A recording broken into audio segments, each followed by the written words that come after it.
Have you ever promised yourself you wouldn't trust the wrong person again, only to be blindsided when a partner broke your trust or walked away? Or do you avoid trusting anyone, declining their calls and invitations only to wonder why you feel so alone? I'm Dr. Annie Campanile, trauma survivor and professional coach. And in this episode of Heal Your Trauma, Find Your Voice, we are exploring the subconscious trust patterns that shape our relationships and how understanding them can help you create stronger, happier connections. Welcome to Heal Your Trauma, Find Your Voice, the podcast for trauma survivors ready to break free from people-pleasing and self-doubt. I'm Dr. Annie Campanile, here to help you trust your intuition, communicate clearly, and build relationships that fulfill you. Each week, you'll learn practical tips to heal past wounds and turn surviving into thriving. Welcome back to episode 6.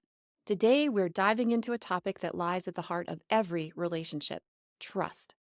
Before we even say hello to another person, our survival brain does a quick survey to determine whether or not they can be trusted. Maybe you keep your guard up when people want to get close to you, or you trust so quickly that you're surprised when people let you down. Today, we'll uncover the trust patterns behind these habits, and I'll help you begin to recognize which patterns shape your relationships so you can stop repeating painful cycles and start building trust that feels safe and mutual. Let's explore the first of our 3 trust patterns: Velcro trust. Velcro trust is about holding on tightly, no matter how other people behave. At first, the connection feels exciting, reassuring, even safe, almost like you have finally found someone who really gets you. Because the intimacy develops so quickly, though, it's easy to miss signs that the other person may not feel the same way, or might not be as invested in the relationship as you are. In the beginning, it can seem like this relationship will finally be the one. But when the other person doesn't return the same level of closeness, stops returning texts right away, or pulls away completely, it can feel devastating. Like you've lost something significant, even if the relationship was still new. To cope, you might find yourself looking to the other person for reassurance, texting even more often, asking them what you did wrong, and even getting angry at them for not responding quickly. Velcro trust can affect the way we approach our physical connections too. For a long time, that was true for me. Growing up, I always wanted more cuddles and longer hugs than my parents wanted to share. And until I was in my teens, I slept with a baby blanket my grandmother had made for me because the physical connection made me feel safe and loved. Even in college, I remember visiting my mom and carefully trying to extend our hugs, hoping she wouldn't pull away too soon. For people with Velcro trust, even the smallest moments, like the length of a hug, can seem deeply significant, and we can misinterpret people's behavior, the way I misinterpreted my mom's shorter hugs as rejection. Here are 5 signs that Velcro trust might be your trust pattern. 1. You dive headfirst into relationships, feeling an instant connection and sharing personal details early on. 2. You ignore clear signs that the other person isn't going to treat you well, focusing on what you hope the relationship will become rather than what it actually is. 3. You feel deeply hurt when someone pulls away, even if the relationship was still new. 4. You pour your energy into making a relationship work, hoping it will fill an emotional void, but end up feeling abandoned or disappointed when it ends. And 5. You frequently seek reassurance, checking for texts, rereading past messages, or worrying about whether you did something wrong. If you recognize Velcro trust in yourself or someone you love, be sure to tune into our next episode when we'll take a deeper look at this trust pattern. We'll explore where it comes from, how it impacts relationships, and what steps you can take to shift toward more fulfilling relationships. For now, remember that Velcro trust develops as a way to help us feel loved. It's not bad, but it can create unintended barriers to authentic connection. The same is true of our next trust pattern: Cactus trust. Like Velcro trust, Cactus trust forms as a way to protect ourselves. But instead of holding on too tightly, Cactus trust keeps people at a distance because closeness is seen as risky or even unnecessary. As you might have guessed, Cactus trust gets its name because, like a cactus, you protect yourself by not letting others get too close. And Just like a cactus stores water to survive harsh conditions, people with cactus trust are really good at relying on themselves, since they believe they can't, or shouldn't, depend on others. While this independence feels protective, it often creates a painful cycle where you push people away to avoid being hurt, only to feel lonely and misunderstood when they stay at a distance. I know this trust pattern well because I've used it too. Even though I relied on Velcro trust for most of my childhood, my painful first marriage and divorce taught me that my openness could be taken advantage of. So by the time I entered graduate school, I had fully shifted to Cactus trust. I engaged with people warmly, but superficially, convinced that I was protecting myself from harm when I was actually harming myself. I was across the country from home, struggling to adapt to the formal culture of an Ivy League school, and I only shared positive updates with my friends and family. I hid my loneliness and uncertainty from them because I believed they would pull away if I revealed my needs, or what I saw as my weakness. Back then, there was no texting or social media, so phone calls were the only way to connect live.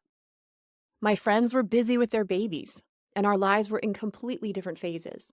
I really missed talking with my friends, and I wished they would call me, but I never told them that. One afternoon toward the end of my first year of graduate school, I sat on a picnic table outside my apartment with my head in my arms and tears sliding down my cheeks. My chest ached with frustration as I angrily asked myself, why don't my friends call me? Don't they know how lonely I am? Don't they know how hard it is for me to be here? And then it hit me. I answered myself, of course they don't know that. How could they when you always tell them you're fine? Sitting there in the sunshine, I finally understood that my friends weren't neglecting me. They just didn't know I needed them. And how could they when I never let them see the vulnerable side of me? That was the moment I realized that if I wanted real connection, I had to start being honest about how I really felt, even if that meant risking the possibility that my friends might not respond the way I wanted them to. Maybe you faced a similar situation. If you're wondering whether cactus trust is your trust pattern, here are two signs to look for. 1. Instead of asking for help, you tell yourself, I need to figure this out on my own, and I'd rather do it myself than risk being let down. 2. When conversations become too intimate, you change the subject or make a joke to avoid feeling vulnerable or exposed. Cactus trust doesn't always show up in obvious ways, though. Sometimes it's as simple as avoiding a text. See if this sounds familiar. You get a text from a close friend inviting you out, but after a long day, all you want to do is curl up with your dog on the couch and binge your favorite show. You hesitate to say no to your friend because you don't want to deal with the guilt or the possibility of your friend trying to change your mind. Instead, you leave the text unanswered, telling yourself you'll respond later. Days pass, and you keep meaning to text your friend, but the longer you wait, the more awkward it feels. You start worrying that your friend might be annoyed or hurt, so instead of reaching out, you avoid them altogether. Eventually, the invitations stop coming, and you find yourself alone, wondering why no one reaches out anymore. If this sounds like you, don't worry, you're not alone. In episode 8, we'll take a deeper look at cactus trust, where it comes from and how it shapes our relationships. And most importantly, I'll guide you through the first steps of shifting toward a trust pattern that feels safer and more fulfilling, something I call kindred trust. I love this trust pattern because it just feels so good. We could have called this one authentic trust or empowered trust, but we chose kindred trust because that name is extra special, like a kindred spirit. Kindred trust is the kind of trust where both people feel safe to be themselves without fear of judgment, rejection, or disappointment. There's no need for constant proof or protection because the relationship is built on genuine understanding, mutual care, and emotional safety. Imagine walking into a room and feeling completely at home. You don't have to second guess your words, prove your worth, or wonder where you stand. Kind of like when you're hanging out with your pet. That's what kindred trust feels like.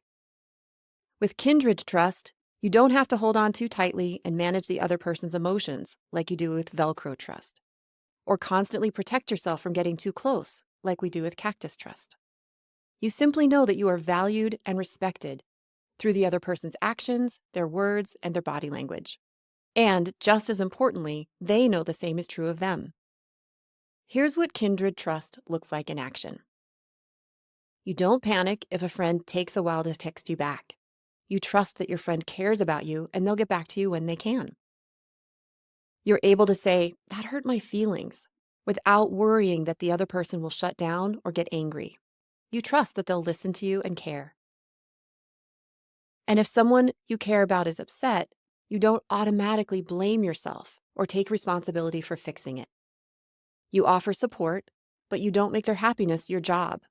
When you have kindred trust, you feel secure in relationships, not because people never disappoint you, but because you trust yourself to navigate challenges as they come. And you trust the other person to stay engaged during difficult times, rather than walking away or placing unreasonable demands on you. But kindred trust isn't just about feeling secure. It's about creating relationships where both people can be themselves fully. No one has to hide their true feelings, ideas, or opinions. And they don't have to pretend or change in order to make the other person feel comfortable. It's the foundation of deeply fulfilling relationships, the kind that many trauma survivors, including myself, never thought were possible. If this sounds too good to be true or seems out of reach, be sure to tune in to episode 9, when my husband and fellow trauma survivor, Christopher, will join me for a conversation about how we cultivate kindred trust in our marriage. When we met, Christopher and I were still grieving the losses of our spouses, and although we had healed significantly, we still relied on Cactus trust and Velcro trust to keep ourselves safe. But with time and careful intention, we have developed a relationship in which each of us feels comfortable being our full, creative, highly sensitive selves. In episode 9, we'll tell you how we nurture kindred trust, and we'll guide you toward developing it in your own relationships, both at home and at work. That's all coming at the end of this little series on trust. For now, I've got a reflection activity that will help you become more familiar with your own trust pattern. During the next few days, take some time to ask yourself the following 3 questions and write down your answers. See if you can take on an attitude of curiosity and suspend any self-judgment that might arise. Question number 1. How do I typically respond when someone I have just met asks me a personal question? Am I eager to share all the intimate details of my life? Do I change the subject to avoid sharing anything personal? Do I answer the question thoughtfully and then ask a question in return? Remember, no judgment, just ask yourself, how do I typically respond when someone I've just met asks me a personal question? Question number 2. What emotions come up for me when I imagine trusting other people? And question number 3, how does my body respond when I imagine trusting people? Is my body relaxed when I think about trusting others, or do muscles get tight? Do I feel like running away or getting ready to fight? See how many body sensations you can notice when you imagine trusting other people. Remember, there are no wrong or bad answers to these questions. They are simply a tool for becoming familiar with your current habits when it comes to trusting others. We'll add even more clarity as we continue with this 4-episode series on trust. Be sure to subscribe and follow the show because in the next 3 episodes, I'll help you get really clear about your trust pattern and learn how to cultivate kindred trust so you can build relationships that help you live life with more freedom and happiness. Thanks for spending this time with me today. If this episode intrigued you, please share it with a friend who would enjoy it. And if you're loving the podcast, take a moment to leave a review. It helps more people find the show, and it really makes my day. Next week, we'll take a closer look at Velcro trust, so you can recognize when you're holding on too tightly, understand why it happens, and learn how to give people space without feeling rejected or unsafe. Until then, I'm Dr. Annie Campanile, reminding you that healing is possible, and you don't have to do it alone. See you next week.